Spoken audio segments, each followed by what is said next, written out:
Olá, tudo bem com você? Que bom estarmos juntos para darmos sequência ao estudo do livro A Gênese.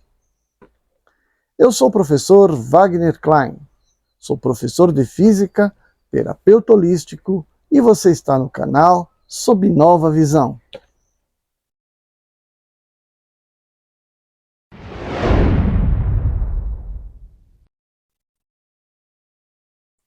Hoje, dando sequência ao capítulo 7, Esboço Geológico da Terra, a gente vai para o item período secundário. Então já foi período primário, período primário, período de transição e agora o período secundário.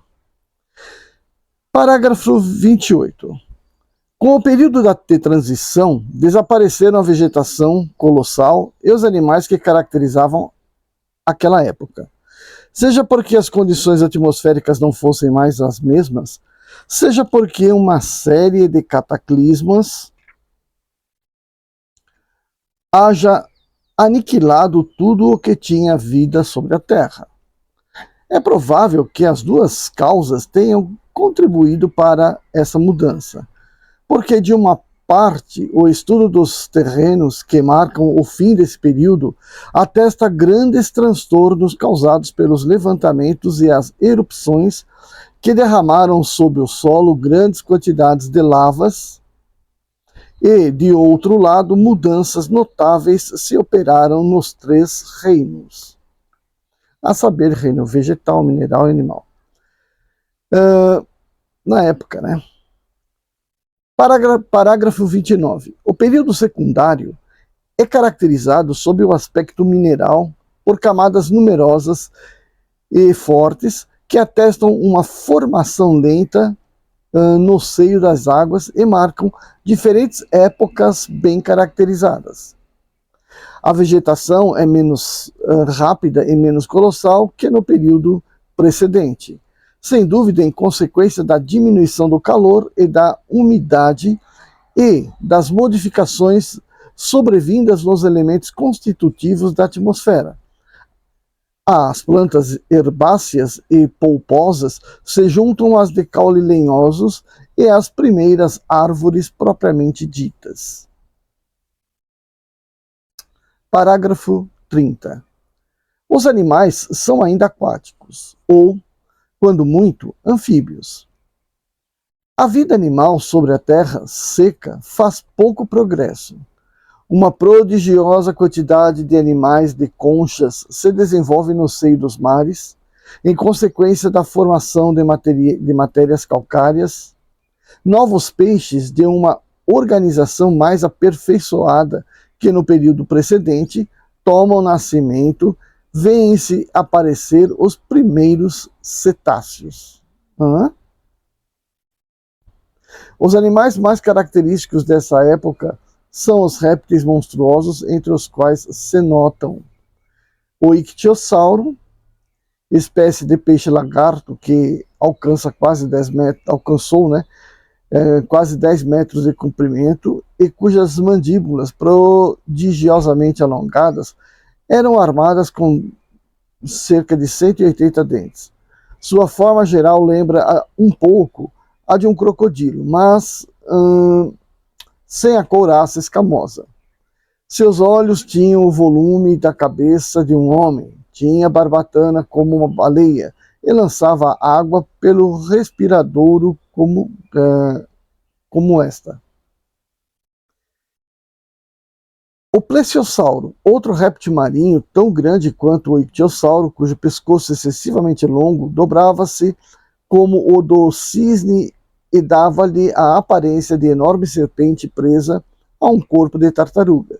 Tinha a cabeça de lagarto e os dentes de crocodilo, sua pele deveria ser lisa como a do precedente, porque não se encontrou nenhum traço de escamas ou de carapaça.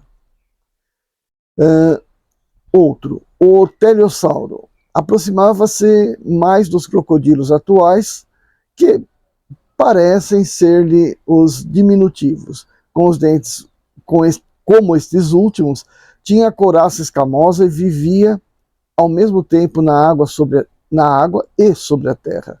Seu talhe era em torno de 10 metros, dos quais 3 ou 4 só para a cabeça.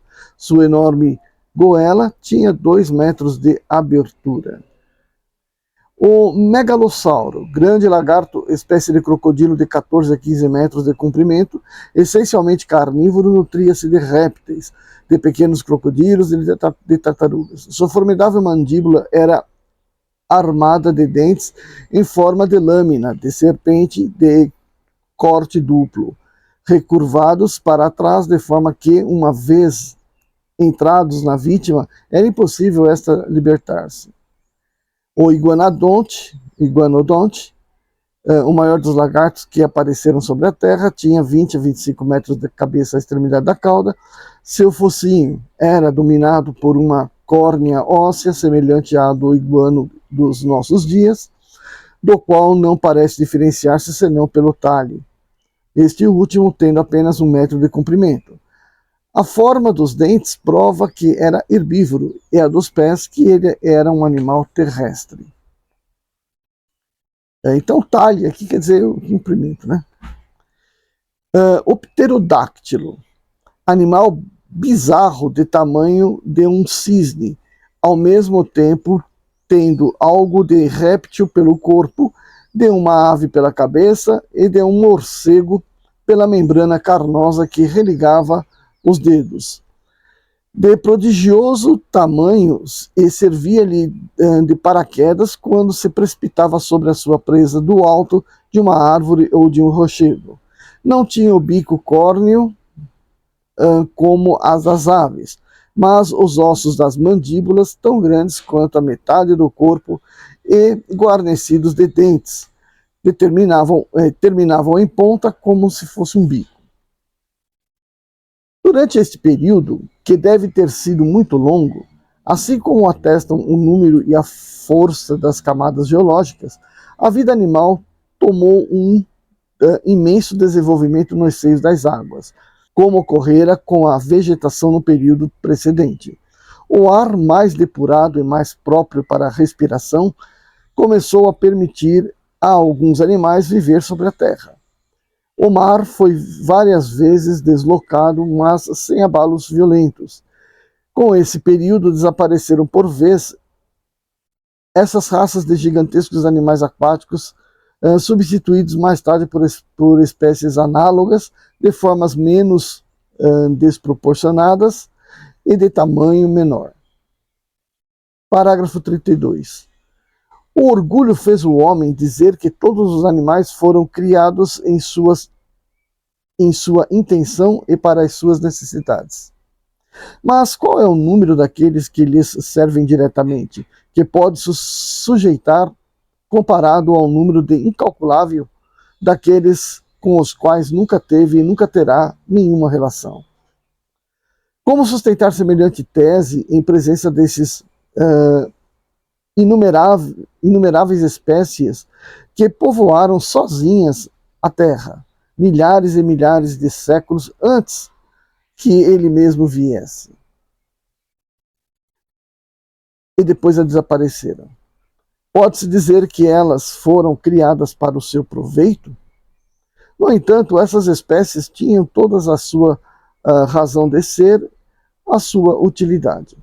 Deus não pôde criá-las por um capricho de sua vontade e para se dar ao prazer de aniquilá-las, porque todas tinham a vida, os instintos, o sentimento da dor e do bem-estar.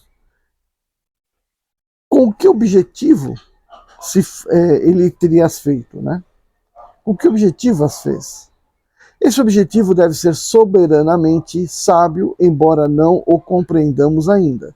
Talvez um dia seja dado ao homem conhecimento para confundir o seu orgulho, mas à espera disso, com as ideias crescerem, como as ideias crescem em presença desses horizontes novos, nos quais lhe é permitido agora mergulhar os olhares diante do espetáculo imponente desta criação, tão majestosa em sua lentidão, tão admirável em sua previdência, tão pontual, tão precisa e tão invariável em seus resultados. Bom, esse aqui então foi o período secundário, bastante curioso, porque ele fez uma descrição aqui mais voltada para o desenvolvimento da vida, principalmente zoológica, né? Vale ressaltar aqui que alguma coisa aqui já foi bem modificada, né? Esse período marcado aqui, ele está lá passando do Devoniano para o Permiano, né? Que é a época onde que essas grandes criaturas foram conquistando a Terra. O Devoniano, desenvolvimento dos peixes, dos seres aquáticos, e aqui eles não cometeram um erro, né? Alguma coisa que já vimos que não foi assim. Ele fala da citação de surgiram os primeiros cetáceos, e isso não é verdade. O cetáceo, ele veio bem depois, porque ele é uma transformação do mamífero que desenvolveu na Terra e aí se transformou para poder viver no mar. Então o cetáceo, na verdade, ele é uma modificação dos mamíferos que ainda nesse período não tinham surgido. Aqui, esse período, ele fala de répteis gigantes marinhos e alguns répteis voadores. Então, quando a gente fala de réptil marinho e réptil voador, não podemos imaginar que isso seja dinossauro. Tá? Dinossauro é uma variação dos répteis terrestres e que, por final, deram origem às aves e aos mamíferos. Então, aqui esse período aqui é basicamente o período do Permiano, né? Tá bom? Que mais que é interessante ressaltar aqui dessa leitura toda? O mais importante aqui, né? Que é o combate direto à ideia orgulhosa, mesquinha, né? De achar que tudo na natureza foi criado para o homem. Não, o homem é apenas uma consequência da evolução que os espíritos tiveram para habitar os vários reinos, né? E é aquele que, neste momento, pelo menos aqui no nosso planeta, né? É o único que tem a forma, o pensamento, que já pode elevá-lo à condição de espírito independente de encarnação. Certo? Então aqui é bacana essa colocação, né? Que as pessoas, para poderem seguir nos seus estudos espiritualistas, têm de abandonar essa ideia de que o homem é um ser privilegiado na natureza. Né? Nosso planeta não é privilegiado porque o homem seria privilegiado, certo? Então, se você gostou, deixa seu like. Mas eu não gostei, falou muita coisa de biologia, não gosto disso. Mas deixa seu like, né? Ajuda aí o canal a desenvolver o seu trabalho, né, numa boa, já que você chegou até aqui. Se não está inscrito, se inscreve, muita coisa boa vai rolar ainda pela frente. E muita coisa boa já está lá nas playlists que você pode baixar, né, salvar, né, na sua coletânea, para que você possa ir estudando à medida do possível. Ok? Vejo vocês no próximo vídeo. Tchau, tchau. E por somente alegria, sei,